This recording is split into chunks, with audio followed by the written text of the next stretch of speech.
நேத்து 19த் ஏப்ரல் எங்களோட wedding anniversary. அத எப்படி செலிப்ரேட் பண்ணோம்னு ஷேர் பண்ணிக்கிறேன். நைட் மட்டும் ஒரு கேக் கட் பண்ணோம். பெருசா எதுவும் பிளான் இல்ல. டின்னருக்கு மட்டும் வெளியில போலான்னு பிளான் பண்ணியிருந்தோம். ஸோ மதியம் சிம்பிளா தயிர் சாதம் மட்டும் வச்சு சாப்பிட்டுட்டு, ஈவினிங் போல வெளியில கிளம்பிட்டோம். ஃபர்ஸ்ட் சர்ச்சுக்கு போயிட்டு பிரேயர்லாம் முடிச்சுட்டு, அதுக்கப்புறமா அப்படியே ரெஸ்டாரண்ட் போலான்னு கிளம்புனோம். நாங்க வந்து இன்னைக்கு குரோம்பேட்ல இருக்கிற ஃபரூசி ரெஸ்டாரண்ட் தான் போக போறோம். ஆல்ரெடி கோவிலம்பாக்கம் பிரான்ச் ட்ரை பண்ணோம். அங்க ஃபுட் ரொம்ப நல்லா இருந்துச்சு. அதனால தான் இந்த தடவையும் ஃபரூசியே போயிடலாம் அப்படின்னு சொல்லிட்டு வந்தோம். ஃபர்ஸ்ட் வந்து ஃபரூசியோட ஸ்பெஷல் பார்பிக்யூ ட்ரை பண்ணியிருந்தோம். இது வந்து நான் முன்னாடி சாப்பிட்ட அளவுக்கு இல்ல. பட் நல்லா இருந்துச்சு.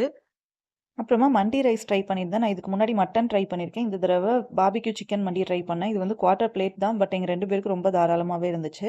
அதுக்கப்புறமா ரொட்டி, அப்புறமா கார்லிக் நான்லாம் ட்ரை பண்ணியிருந்தோம். இது கூட நான் புதுசா வந்துட்டு மட்டன் ரோகன் ஜோஷ் ட்ரை பண்ணேன். இதோட டேஸ்ட் ரொம்ப நல்லா இருந்துச்சு.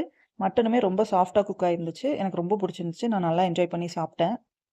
அப்புறமா வழக்கம் போல ஒரு ஃபலூடாவோட முடிச்சாச்சு. எங்களோட டே இப்படி தான் போச்சு. இன்னொரு நாள் இன்னொரு வீடியோல பார்க்கலாம். அதுவரைக்கும் பாய்.